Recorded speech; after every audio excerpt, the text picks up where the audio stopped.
Good evening, everybody, to episode 123 of the Standing 8 podcast, live streaming on Thursday, March 16th, 2025. I'm Aaron Soria from Los Angeles, representing 1/6 of the Standing 8 podcast crew. You could also follow my boxing photography content on Instagram at Risk Visual, spelled RYSK Visual. Also with me is one of the usual suspects, the First Lady of Boxing, Tiffany Daniels, representing Cincinnati, Ohio, who's also a certified boxing official with USA Boxing. Be sure to follow her on Instagram at Tiffany Daniels, where she also covers the amateur boxing scene in Cincinnati.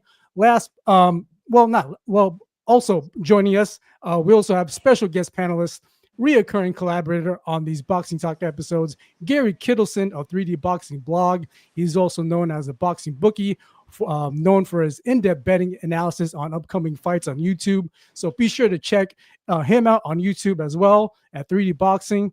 So on this very special episode, 123, we're truly honored to have on exciting lightweight prospect, U.S. Marine Corps Captain Stephanie Simon on the program. Welcome to the live stream, Stephanie. How are you doing today on this Sunday evening? I'm doing great, and thank you so much for having me. I'm excited to talk with you guys today and to be on the live stream. Awesome. It was great meeting you for the first time in person last February at the public media workout at the Sweet Science Boxing Gym in Hawthorne, in anticipation of your second professional fight, which was a successful one at that, at the Commerce Casino, February 8th. Describe that experience, being that it was your second pro fight, this time with a live audience, unlike your first debut setting last September in Atlanta, in which it was a closed event. So I'll take us through that second pro fight for those who weren't there. Yeah, no, thank you. It was awesome to meet you as well at the media day. The shots were amazing. The footage was great. I posted it and got a lot of good feedback on that. So you're extremely talented and multifaceted, so thank you. Thank you for the kind words. Of course. So I would say it was an interesting dynamic for my second fight, because I would say that I guess the severity of the fight and just the overall importance of it was not as much as my first fight. I was on the Alicia Baumgartner undercard for my first fight. It was the WBC championship bout. It went to a draw, but that's because of an injury. But regardless of that, the first fight felt more important just because of who was in the room and the caliber of the fighters. I'm not saying the fighters I was around my second fight weren't at that caliber. They just weren't as experienced as someone like Alicia Baumgartner.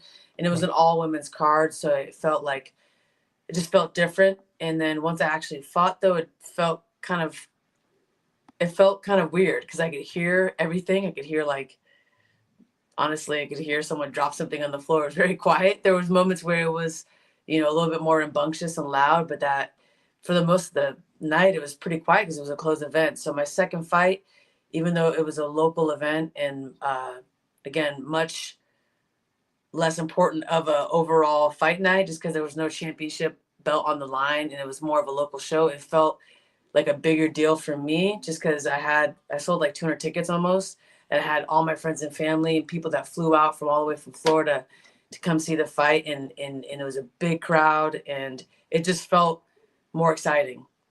Definitely way more exciting than my first fight. And it was awesome too, because I really wanted the theme and the overall experience to be just fun for everybody. So I walked out to Backstreet Boys.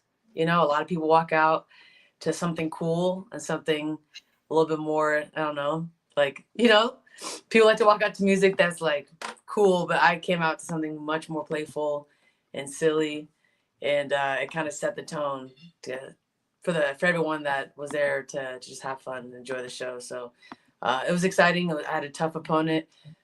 She wasn't extremely skilled, but she had a chin. She was there to win, even though, again, she may not have had the same experience as I did. She wasn't going to give up, and she didn't. She won all 6 rounds and put up a great fight, and had a winning record going into the fight. She was 3-2. She had never been knocked out, had 3 wins in a row before fighting me, so it was a worthy opponent. And I learned a lot in that fight, and overall experience was great.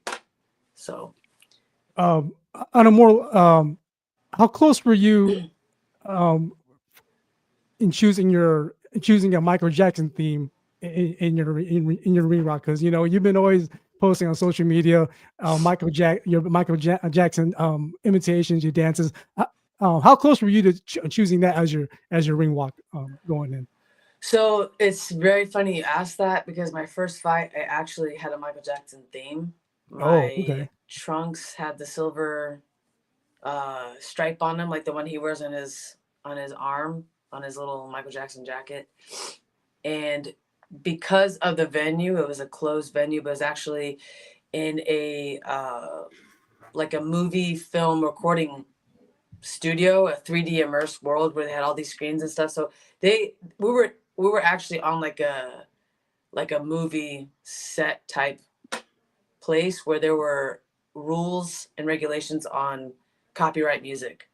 Oh, wow. So I found out that, honestly, an hour before my fight, that none of us got walkout songs, but I was gonna walk out to Michael Jackson for my first fight and do the whole dance, the moonwalk, the kick, the hee chimone.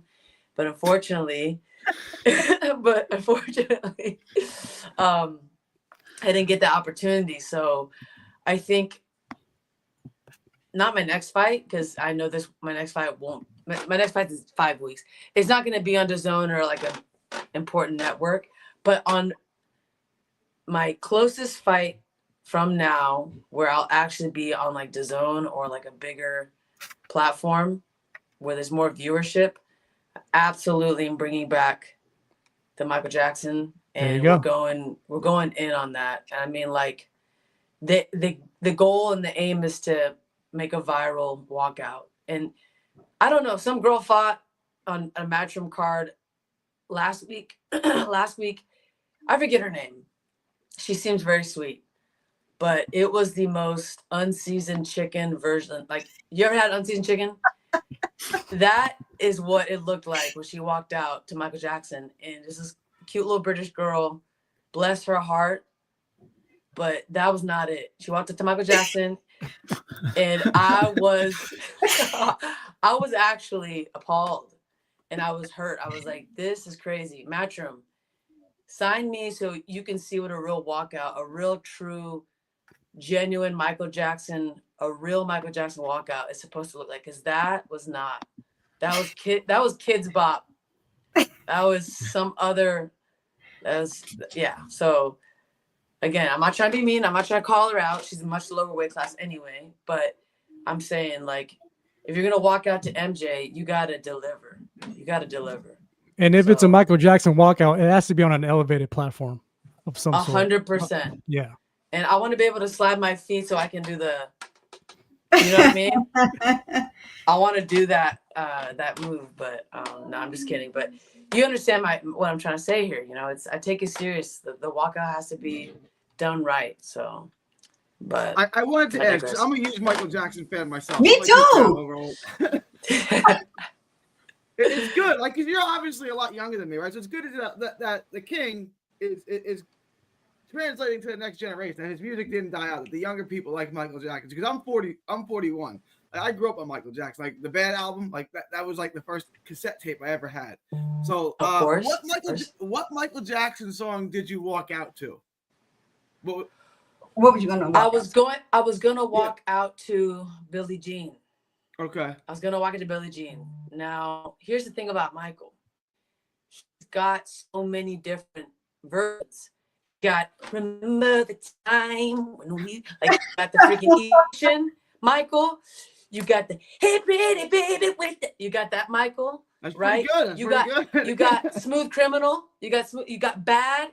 He's got so many different layers and versions that I have options. I can now transition into Thriller Michael, right? So maybe if I have a fight in October, hopefully that time frame we can make it spooky. We can get into the Halloween vibe and hit with the Thriller. But just because I walked out to my Jackson theme before does not mean I can't do it again, because there's so many different sides to Michael, So Yeah, very passionate about Michael Jackson. My personal favorite Michael Jackson song is Dirty Diana, but that's not really like so much as a dance song. You know, if you could come up with a dance to come out to Dirty Diana, I think that would be a home run. But like, it's not. Yeah. That song is amazing. This everything. Really the guitar. And the way his voice. Let me be. I just want to scream that. I don't know what he's saying, but I felt it because it just really it gets you. It gets your soul. Yeah, don't get me started, Michael. Straight from Moscow. Yeah. You know that one? Yeah. He's walking in the rain. I was wandering in the rain. How does it feel? How does it feel? You know what I mean? So, yeah. I love him. But anyway, boxing, right? Is that what we're talking about? All right, yeah. Look, you know what? y'all, look. I want to take it to the. Go ahead. No, go ahead. I'm sorry. All these promoters are sleeping on me. If they just realize that they got an entertainer right in front of them that could blow up and make people laugh and like actually boxing interesting outside of the ring, I just wish they would see that, because I truly believe that with a little hint of entertainment and fun and interesting, like just bringing something interesting to the table, that we can make boxing more interesting to non-boxing people. And everyone's talking about profit. All these people care about is making money. Well, you know how you make money is you cater and you find a way to speak to the audience that you're not tapping into, which is the Taylor Swift fans. If you think boxing is big now, wait until you are able to capture an audience like these Swifties or these Justin Bieber fans. Like, these are millions and millions and millions and millions of fans all over the world that could be putting money in the pockets of these promoters that just don't care about boxing, because we're not bringing in the interest of the entertainment, in my opinion. I think, again, I'm going into a whole spiel here, but that's fine. There's so many ways that you can make the sport grow. And instead of going for the typical usual guy from the age of 18 to 40, the same target audience, there's a way to capture an audience that maybe didn't care about boxing that would care if you could tell a story, you know? And I'm waiting for them to see that. And maybe instead of waiting, you just got to make them see it. But I'm going to do my best. And we'll get into the story and my background. But I just hope that, like, one day soon, you know, I just be given a chance to go out there and actually be a special person in the boxing world, you know. But, you know, given what you just said, I think, and I'd like to get your opinion, you know, how would you envision yourself with MVP Promotions with Jake Paul? Especially, he has that big, strong relationship with Serrano, obviously, and that's a market, women's boxing, that he's been tapping into, and so far he's been doing a good job at it, very well. So, how do you envision yourself, you know, being under that promotional company? Do you would that something you would definitely entertain? Should the I would consider it. I would definitely consider it, just based off of who is on that promotion now and seeing that the promotion is growing, especially on the women's side of things. And I'd be lying if I said that I actually haven't been offered maybe something with them that I may or may not have jeopardized due to some of my opinions on social media. And for anyone who's watching, a nice little learning lesson is you never know who's watching. And even if something seems like a joke or if you make a statement, you got to remember that the boxing world is small and more people are watching than you think. And even if it's on your story, if it's not necessarily a post, you just got to be careful, because some things can be taken more seriously than maybe you intended for them to come across. So I've kind of dealt with that situation. It's in the past, and maybe in the future, there could be a revisiting of a promotional deal with MVP. But I understand that words mean things. And even if it's a joke to us or we make a statement that we don't personally take that seriously, it doesn't mean that it's not going to affect who's on the other side of the joke or the comment. So you can't bite the hand that feeds you. And unfortunately, in this boxing world, the hands that feed you, they're in the position of power. Doesn't mean you have to bow down to them or kiss their feet, but you do got to be careful on the things you say, and you have to be mindful that your options are limited, especially as a woman. Our options are limited. So if we kind of cross our arms and go, I don't like you, and you're all dumb, you're all whatever, it kind of closes the door for us, and we just have to be careful. And I'm learning that. And, I'm not a spring chicken. I'm not 19 years old, but I know I got a little bit of time left in this boxing world, a couple more years, and I'm still learning things. I'm still trying to grow as a person and trying to make less mistakes when it comes to just relationships and understanding the business, because those are things that they don't teach at school, is the business side and relationships and how all that works. You gotta kind of just experience it and go through it. And if you're like me and you don't have management and you don't have mommy and daddy helping you, and you're kind of like paving your own way, you have to kind of go through it and make those mistakes on your own. And I'm learning from it, but at the end of the day, you got to live with some of those. So it is what it is. I would like to say, first of all, thank you for your service. I know that you're military. I got love for military. I think 2/6 of our panelists are military. I think Tommy and Courtney.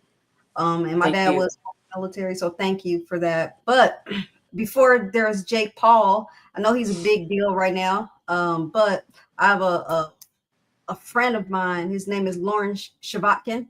He's out of the Baltimore area, DC area. He managed before Jake Paul came along. What he's creating, Lauren tried to create that same thing with women, and he had Salim Orbina, Ava Knight, a couple of other, like maybe 4 or 5. He tried to sign Clarissa Shields, so that might be somebody that you might want to reach out to. He's an attorney as well. So, and he's Thank you so much. Yeah, just to get your, even if it's just to ask questions, that might be somebody that you can talk to. Absolutely. Try to get things going. But Thank you. I was going to say also, we also know that like Clarissa Shields was like trailblazing. She did some stuff. Obviously, we know Amanda Serrano's entering to that realm now with Jake Paul. He's kind of like made her an umbrella for women's boxing. There was a fighter I know. You ever heard of Chevy Halbeck? That sounds the last name sounds familiar. She was trying to do some things in women's boxing. I think she's, I don't know how old she is now. She's over 40. She was trying to get, as you know, you can't get sanctioned for a fight after a certain age. A lot of states won't do that. So what are some trailblazing women that you look up to that got you ready to get started in the sport of boxing? I mean, there's quite a few, but in the more recent time, Clarissa Shields is definitely up there. I mean, 100%. Katie Taylor, Amanda Serrano, Layla Ali, Lucia Riker, Ann Wolf. There's quite a few. Christy Martin. And every single generation and every single one of those people has dealt with things that many people never saw and things that many people never know about. And not every single person gets to have a movie about them. But I'll tell you, it seems like a lot of these women could have a movie on them because of how interesting, but also how incredible their journeys were. And I don't know if you guys have seen the Clarissa Shields movie. Yeah, it was awesome. It was amazing. I saw it twice. And being someone that has dealt with sexism and not so much racism, I am mixed, but I'm kind of racially ambiguous. So to claim that I've ever dealt with racism would be unfair. But to have seen some of the things that have gone on, especially in USA boxing and just with the whole amateurs and the Olympics and all that, I'll say that it is very difficult just to even make it to the Olympics. So the fact that she won it twice, I don't think people really understand how freaking unreal that is and how incredible that is. And how even before all her world championship titles and all the different belts, all the different weight classes, just to win at 17 years old and then to do it again at 21 is unheard of. And the fact that she wasn't the one that was on the Wheaties boxes. She wasn't the one that was on all the podcasts, all the late night shows, all the different interviews. Just to see that and just to watch that in a movie, it brought tears to my eyes, because when I think I had it rough, when I think I had a tough time after winning the Olympic trials and not being able to go to the Olympics, I had to humble myself a little bit, because I couldn't imagine what it was like to be Clarissa Shields, to win everything and then to basically be ignored and like not given the credit until freaking 10 years later. So yeah, these women have paved the way, and I wouldn't be talking to you about this right now if it weren't for them. And I have so much respect for them. And we all have recency bias, and we forget about the women that have come before, the women that are killing it right now. There's so many that have walked this path before us and that didn't have the opportunities. Women couldn't even go to the Olympics until 2012 for boxing. So we got to remember that too, is some of these doors weren't even open till less than 15 years ago. So shout out to all of those women that paved the way for us. I wanted to ask you, you had a really successful amateur career. I mean, 2021 National Golden Gloves champ, won it again in 2023. You had international success. You won 2020, won in 2022 elite national titles. In 2023 again, national Golden Gloves. What made you decide now was the time to turn pro? Was it becoming more lucrative? Was it like, I don't want to let this opportunity? What made you say, okay, after all this amateur success, now I'm ready to go pro? I would say I got to kind of go back, because in 2021, I thought I was going to turn pro, and I was advised to stick around the amateurs a little longer, get some more experience, build my resume, because I was told if I build my resume, if I win all these titles and have an Olympic run, that I would have better success as a pro and more opportunities. I'll get into that later. So I did. I stuck around, actually, obviously until 2024, but I decided to turn pro when I realized there's nothing more I could do at this point other than wait and hope that I somehow make the team in the next cycle. But at that point, I'd be 34. And I realized, I did everything I could possibly do to make the Olympic team, and I didn't make the team because of politics. So if I've already proven that I could do that, and if I've already done everything in my power to be given that opportunity and I still didn't get it, maybe that's a sign to move on. And that really is what happened. I won the trials in 2023. I won the subsequent national titles at the same weight class. Can you talk about what happened? So you won the trials in 2023. What happened after that kept you from the Olympics? Well, for one, the first Olympic qualifier was in October of 2023. And that doesn't make sense, because you're not supposed to have a qualifier for the Olympics until after the trials, because the Olympic trials is supposed to determine who goes to the first qualifier. So again, in my opinion, there should have been one or two things: either a qualifier to make the team to go to the Pan American Games, which was the qualifier, the first qualifier, or the Olympic trial should have been before the October qualifier. So one of those two things should have happened. Neither of them did. I spoke out against it. I filed a complaint to USA Boxing. I did everything right, the correct way of doing it, right? I did more than just complain on my Instagram. I actually did the proper paperwork and got back a nice little copy and pasted letter from the USOPC saying, we found nothing wrong with these procedures. Sorry. Appreciate you reaching out with your concerns, but there's nothing wrong with the way that they're doing this process, is what I was told. And that same letter was received by several of my friends that also filed complaints to USA Boxing. So this literally was kind of like a accepted thing that, hey, this is the process that's going to be used, and we're not going to touch it. We're going to let them do it. And that's what they did. The USOPC did not find an issue with this weird process of like, okay, we're going to pick the team that goes to the qualifier. That doesn't make sense. Wrestling doesn't do that. Taekwondo doesn't do that. Judo doesn't do that. You know, these other sports, these other combat sports, if you're not the number one on the team, the number one in the country, and you're not the Olympic trials champion, you don't get to go represent USA internationally. You know, so that was the first problem. And then what happened was they proceeded on with the Olympic trials in December 2023. And at that trials, of the people that won, to include myself, not a single one made the Olympic team. So it was pretty much a hand-selected team.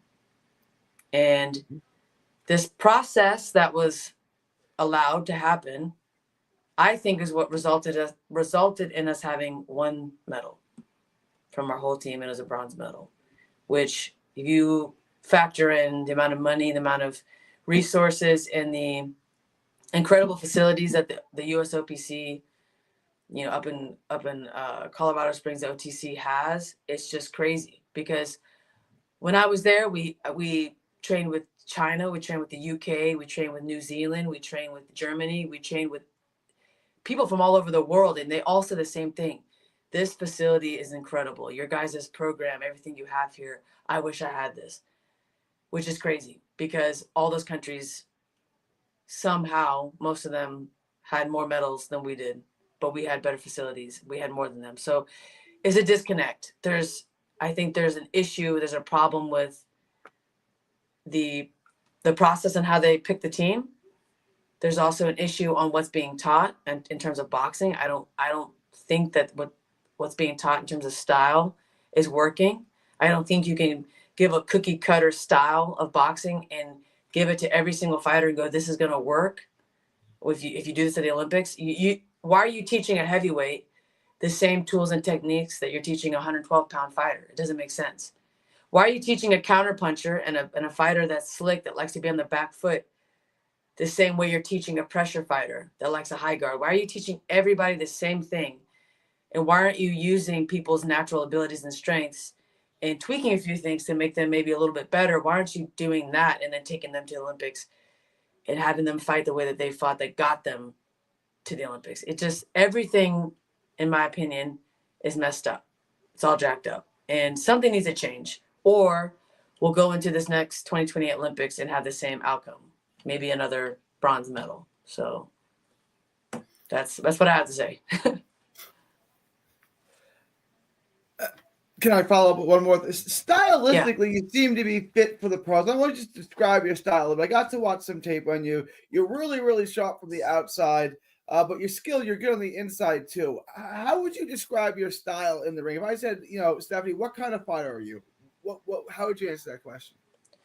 I would say I'm a pressure fighter that has good defense and is smart, and I can adjust to whatever it is that is going on at the moment. So I like to be a pressure fighter, but if I have someone in front of me that's a good counterpuncher and that is slick, I'm going to sit back a little bit and I'm going to change it up a little bit. Now I'm going to show them, hey, I can also be slick. So I would say I'm more of like, it's hard to explain it. I would say I'm someone that can transform my style. I do like to come forward though. I like to come forward. Now I'm moving my head more than I did in the amateurs. In the amateurs, I would just throw a bunch of punches, come forward. I didn't care what you threw at me. Now I have good defense. I'm catching, I'm slipping, I'm blocking, I'm rolling under shots, right? But I'm going to come forward and I'm going to move and I'm going to impose my will. That's how I like to fight. I don't like to wait.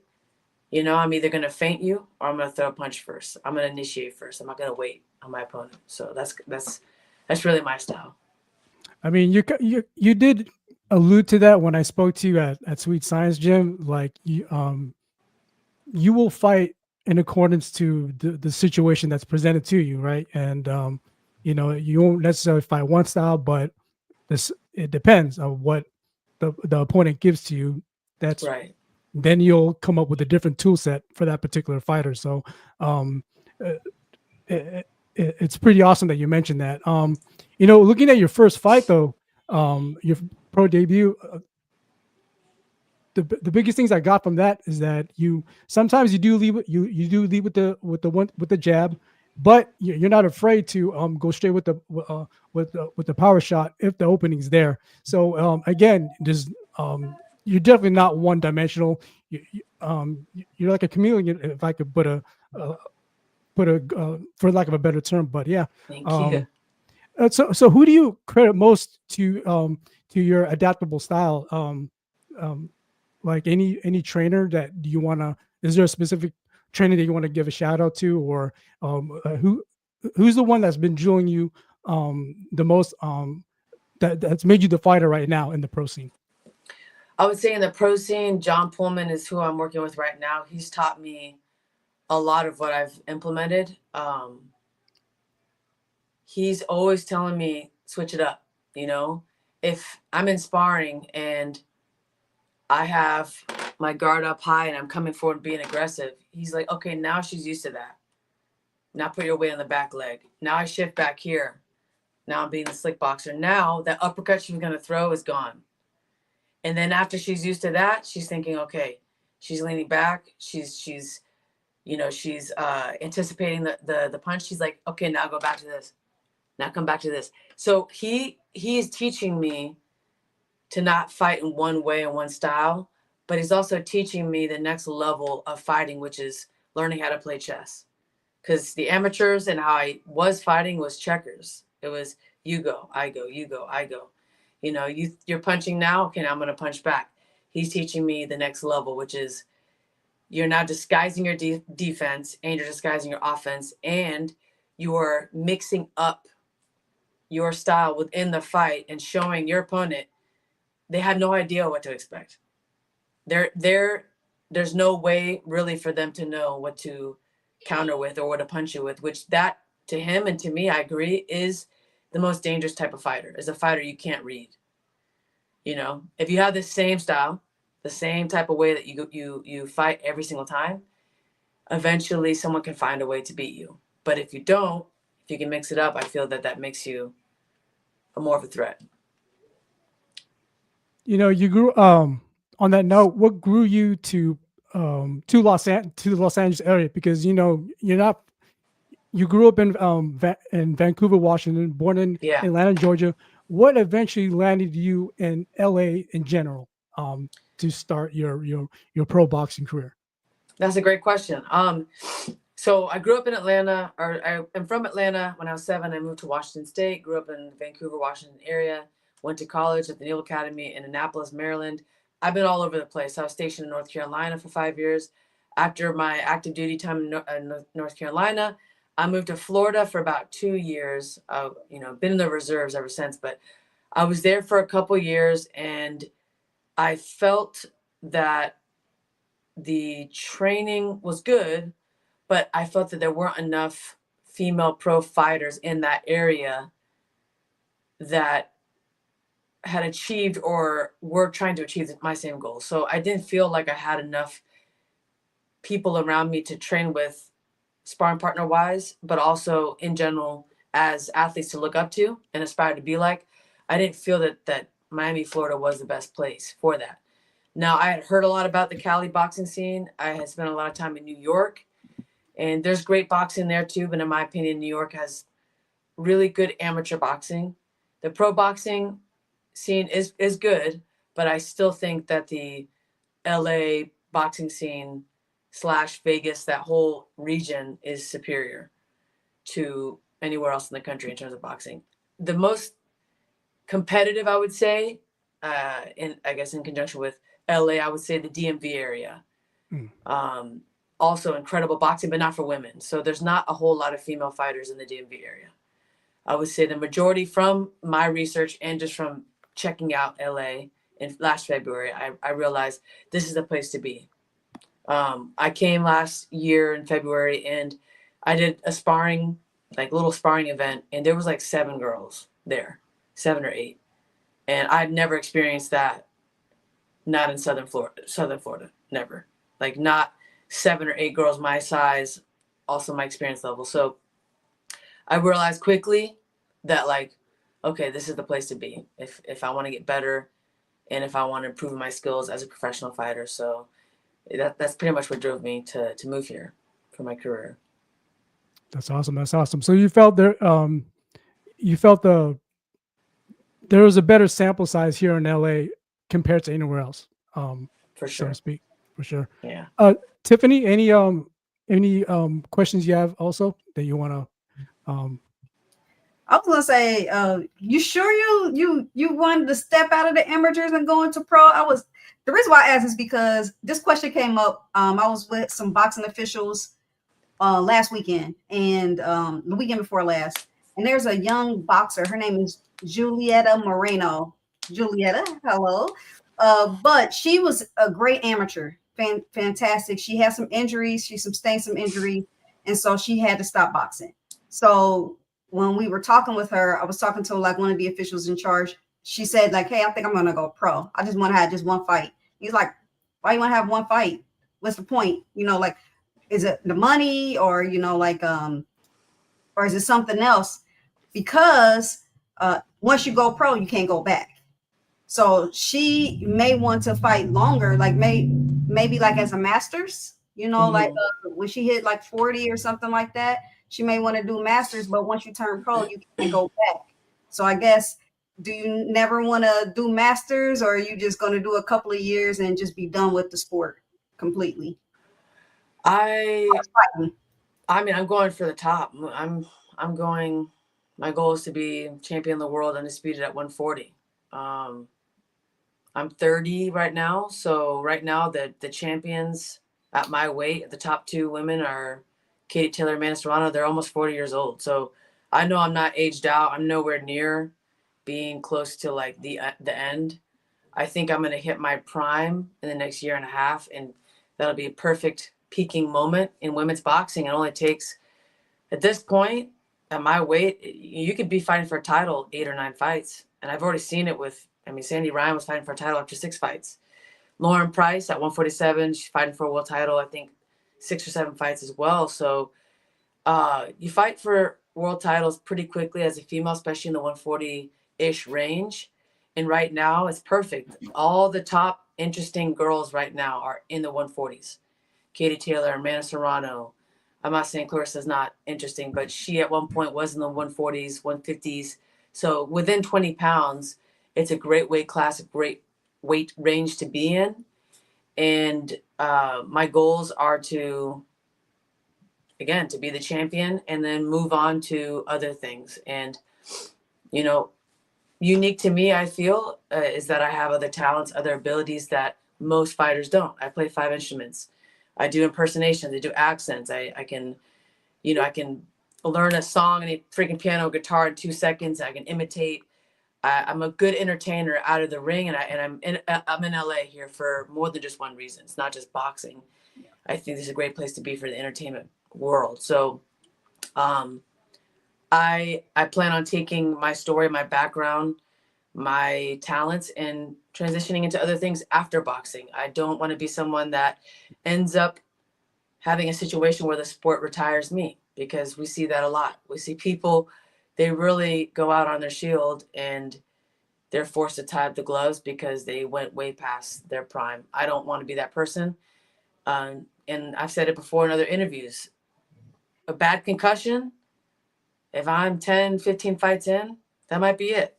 I'm not willing to risk my well-being, my safety, my sharpness, my brain cells for a sport that at the end of the day, this is a very brutal sport that doesn't really give a crap about the fighters. It's crappy to say, but it's true. It's a business. So our safety, our well-being, our ability to talk to our kids one day and have conversations with our grandkids when we get older, that doesn't matter in the sport of boxing. It's all about the instant gratification of what can you give me? Like, can you generate fans? Can you bring me money? Can you put assets in seats? That's all they care about. So I'm not willing, again, to put my safety, well-being on the line to a certain extent if I don't see that it's necessary. So I'm going to do my thing. I'm going to go out there. I'm going to put on a show. I'm going to be entertaining in press conferences. I'm going to bring my trumpet. I'm going to have accents, impersonations, songs. I plan on being very fun to watch in and out of the ring. I'm going to do my thing and win my belts, try to inspire people and motivate people. do what I can in the sport, and then move on and do other things. But up until that point, I got to get there first. So that's my goal, chipping away every day. So. And I think you also answered my question more about why you came to LA, because you know the typical story of the aspiring actor or actress. They come to LA trying to find their way, and and it relates to you as well. Like you're trying to you're trying to find your way beyond boxing. And I think and I agree. I'm sorry, unmute myself. I think LA is a great backdrop for you, especially if you're trying to do things beyond boxing, branch yourself further. So I think, great choice. And, Thank you. and I believe you're going to excel beyond boxing, especially in entertainment. You're very expressive of what you do, especially in social media. So Thank you. I love it. Any preview when we can see you on your on professional fight number 3? What's the trajectory? What's the time frame of that? Yeah. So it's scheduled for April 19th in Clackamas, Oregon. Random place, I know, but it's about 20 minutes from where I grew up, and we're still looking for an opponent, but I'll have the stream info and all that for you guys, and I hope you can tune in. I hope after that, man, I want to get on like a bigger card. I'd love to be on an MVP card. I know there's the Jake Paul, Amanda, Katie part 3. Damn, 3 times. I've been to both of their fights actually in person. So I've seen the first 2, and I probably will be there for the third. And either as a spectator or hopefully on the card. I don't know. We'll see.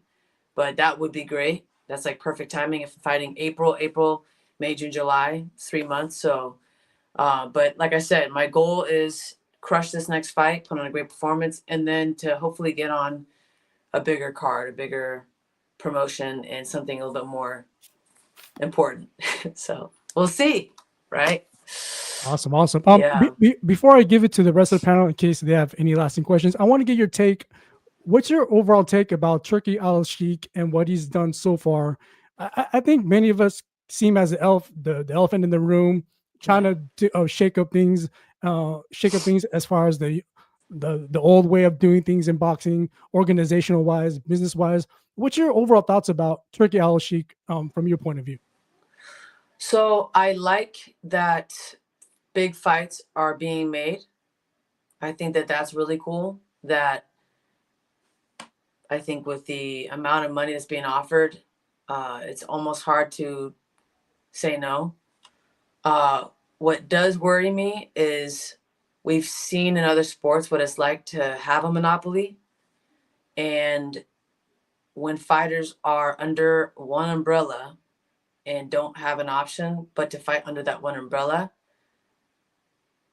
it can cause there to be almost, I guess, less of a way for you to negotiate pay, negotiate deals, negotiate really anything. So the good thing about there being multiple promotions and belts is that there is a little bit more, I guess, power in the hands of the fighter in a way, just because there's more out there, there's more options.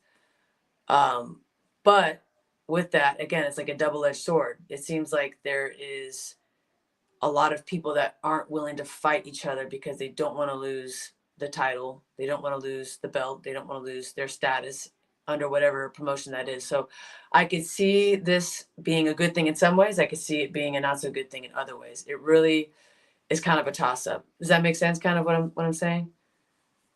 A little bit. Yeah, I do. And with Turki Al-Sheikh, the upside is there, but there's a lot of unknowns that we've yet to see or witness. But yeah, a great take on that. Tiffany, any lasting comments or questions you may have for the great Captain Stephanie Simon here? Oh, unmute. Oh, there we go. There we go. Okay, so I'm gonna bring the mood down just a little bit because it's important. Not that it's not fun, but I think it's important because you're female in the sport. You're in a male-dominated sport. You in a male-dominated career field. what can these young women coming up in boxing do to protect themselves if they're coming up through the ranks? As we know, things like that happen in all sports, but it's like a black eye sometimes when you see it happening in boxing. It's a sport that you love. What can these young women do to protect? And I'll even say young fighters, not just women, but Yeah.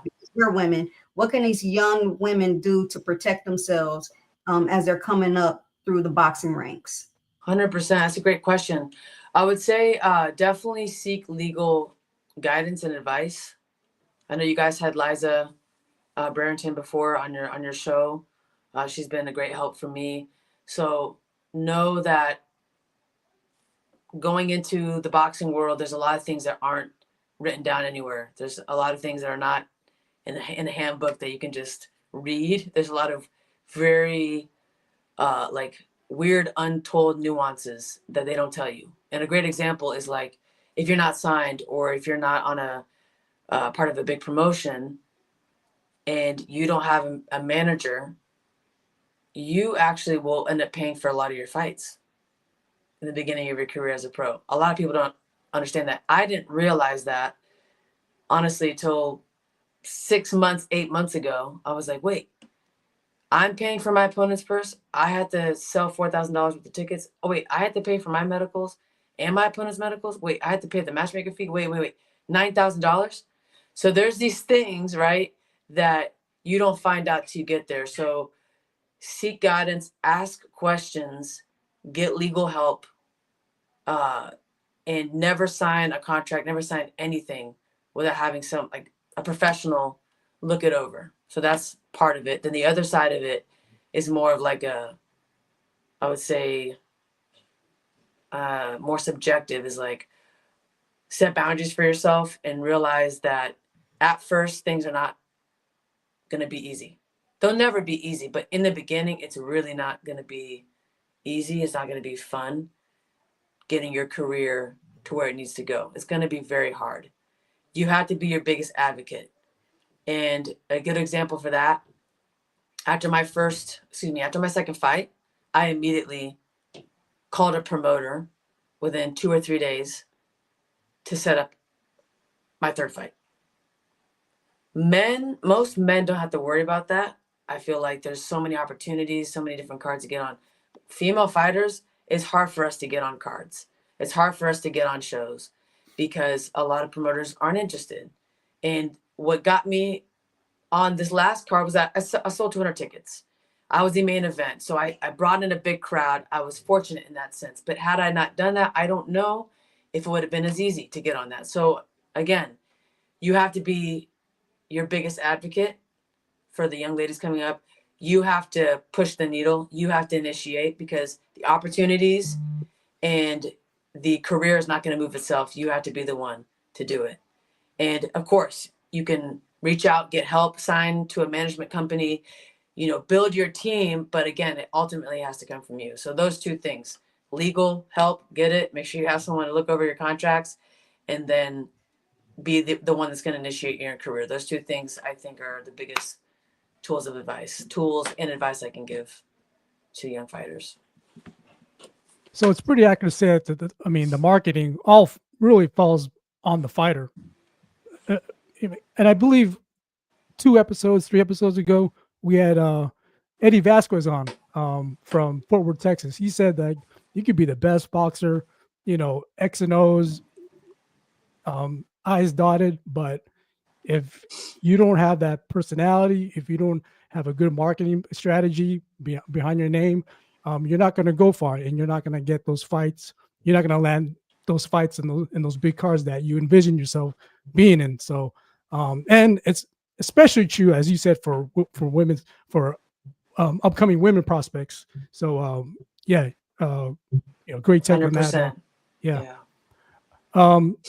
Gary, any last comments or questions you may have? Yeah, one last question. Obviously, first, thank you for your service. I didn't get to thank you earlier. And Thank you. Training in the Naval Academy and training for boxing. What are the differences? What are the similarities? And how was being in the service? How did it prepare you for life in the ring? Yeah, that's a great question. So similarities. mental toughness and realizing that it's 90% mental and about 10% physical, maybe 80-20.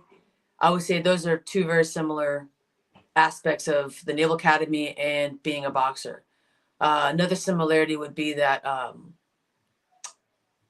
you had to be ready so you don't have to get ready. So stay ready so you don't have to get ready.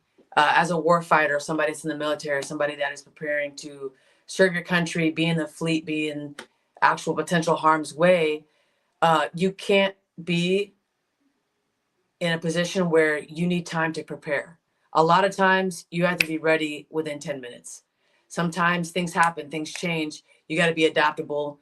If your P's and Q's are set, if everybody is ready to go, if you've checked everybody over, if you know that you did your absolute best to prepare your Marines, your sailors, whoever, you did things the right way, you paid attention to the details, you set everything up, you set conditions as well as you possibly could, then it's not going to take a whole lot of time to get ready. It's the same thing in boxing. If you put in the mileage, if you were eating right, if you were getting your rest, right? If you were not just focusing on punching the bag with power and speed, but also focusing on your technique, you're working on all the little aspects of being a fighter. Then when you get the call that a big fight is down the road in 2 months, 3 months, it's not all of a sudden a scary thing. It's like, I'm ready already. I'm ready now. I'm ready in a few weeks. I'm mentally visualizing being in those big fights before they happen. So I don't have to spend 2 years getting ready. I've already been preparing for that. So those two things are very similar too. I would say some of the biggest differences is that in the military, there are certain, like, I would say there are expectations and traditions that are very strict and very just like over the top, that I feel like a lot of boxers, a lot of people in the fighting world would laugh at or scoff, like just be like, this is dumb. And a perfect example is like when you're a freshman at the Naval Academy, you're never allowed to speak unless spoken to. So you have to like stick out your little hand and go, sir, permission to ask a question. And then you're allowed to ask a question. So there's little things like that. You're not allowed to even wear a backpack if you're indoors. You have to have it right here on your arm. You have to be in uniform pretty much 24/7. And there's all these rules. There's all these regulations. It's very robotic. I would say that it's much different than boxing, because boxing, it's again, it's like a more individual sport. You're not on a team, really. You can kind of do your own thing and have almost more of your personality out there. It's not as rigid as the military. So I would say that's the biggest difference. But I would say that for me personally, what sets me apart is having that Marine Corps background, having that level of discipline from where I came from, you know, and applying that into the boxing world and being pushed to do things that were very difficult in that very hard environment has made it so that being a fighter, yes, it's difficult still, but it's still manageable compared to some of the things I went through in the Marine Corps. You know, sleeping in a desert, 115 degrees in a tent on the sand in 29 palms for 2 months, right? Like, people complain about dumb things. People complain about their silk sheets. You know, they complain about things in boxing, in sparring, in the process of being a fighter, that's like, you haven't had it hard. I haven't had it hard. At the end of the day, I have had a very good life, I would say, but I still dealt with things that put things in perspective in the boxing world. I'm like, it could be worse. You know, I'm sleeping in a bed with pillows. I have a roof over my head. I'm eating food that's been cooked. I'm not eating an MRE that's been in a package for 3 months, 4 months. I'm very blessed right now. I'm pursuing my dreams and my goals to be a professional boxing champion. And I'm fortunate enough to be able to do that. So many people are not able to go reach their dreams and goals and go after that because of whatever the circumstances. So I'm blessed to have this life. So again, perspective is everything. But I'm grateful that I've served. I'm grateful that I'm in the reserves now. I'm grateful that I experienced all those things, because it's made me a better fighter for sure. That's awesome. Also, I have two more lighthearted questions. This is a question Tommy always asks fighters all the time. What's your cheat meal after a My fight? cheat meal? or pig out meal? I love me some pizza, dairy, just things that are greasy too, like chicken wings, salty. I really crave salty things. Cookies. I just love just carbs. Everything's my cheat meal. I pretty much eat everything. I would go behind like friggin' McDonald's dumpster and There dig you through go. there if I could, man. It's just anything, any food, to be honest. I love food. What's another one? What's your last? You have a Also, couple more. do you have a nickname yet? I don't. And I'm waiting. I've heard some really bad ones. you know? Can you Um, give us some bad ones that was presented to you? oh man. Happy Feet, Okay. because I like to dance. That's like so weak. One that's kind of funny is Captain America. That's kind of funny because I'm a captain in the Marine Corps, but Very Captain cliche though. America. That But one's good. I like that. Happy feet means like it sounds like you're not setting your feet, like you're not sitting down in your palms. I don't like happy Yeah. feet. Captain America. Yeah, a lot no, better. Happy I Feet like that sounds one. like Yeah. Captain America's better. Femme Fatale is another one. She kills men or something. I don't know what that's all about. I've heard that one before. What's another interesting one? The Fighting Marine. That's an okay one. No offense to Josh. I don't know if he's listening, but it's an okay one. But I might need your guys' help. I need something. we'll think I of some kind of stuff. like Captain America. Like, just think about Yeah. it. Just sleep on it. I kind of like it. Like, it could be something, or yeah. Captain Crunch. You know, That's good too. Okay. That's just good. kidding. That's That's good too. I like- terrible. No. That's good. Captain Crunch is Smooth not criminal. bad. Yeah, Smooth Criminal. Smooth criminal. Maybe. That sounds kind of illegal, though. Yeah. We'll see. We'll see. We're trying to keep your image clean. You know. Yeah. I don't want to be called a criminal, but yeah, we'll see. Maybe soon. We'll see. Awesome. Again, Captain Stephanie Simon, it's a great episode. Thank you for being on with us, and congratulations so far, 2-0. You're aiming high. As you said, you want to be a unified champion in this weight class. Any lasting words or shout outs, lasting comments you want to give out? The podium is yours. Go ahead. Yeah. No, just shout out to Pullman's Boxing Gym. We're working hard. John Pullman's my coach. We're taking it one day at a time, and thank you for being in my corner. Shout out to all the coaches that have helped me get here. We really started at the Naval Academy, Jim McNally, Coach Joe Higgins. Thank you for really transforming me from a pretty good fighter to a great fighter in the amateurs. He was the Marine Corps boxing team boxing coach and really helped me a lot. And Mick Hobart, Coach Albert Aramoselli. I've worked with a lot of coaches, but thank you to all you guys that have helped me over the years and transform my style and get to where I'm going. And thank you to my friends and family. And for any of you that are watching that are wondering if you should give up, don't. Just keep working, keep trying your best. If this is what you love to do, don't give up. Unless you're like getting knocked out every fight, maybe you should quit. Maybe it's not for you. But if you're like actually genuinely passionate about fighting and boxing and it's something that you are getting better at, don't give up. Keep going and just keep working hard, and your hard work will pay off. So that's all I got. Awesome. Semper Fi. And I think I speak for everyone else here. We're very much looking forward to your third professional fight. You said in 3 months? 3 weeks. 5 weeks. 3 weeks? 5 weeks. Yeah. 5 weeks. April 19th. April 19th. There you go. Yes, sir. You heard it here first. April 19th. But yeah, Tiffany, any last words you want to give out just to Stephanie before we close it out? Special shout out to Miss Captain Stephanie Simon. Thank you so much for coming on and showing your light, being a light to everybody here.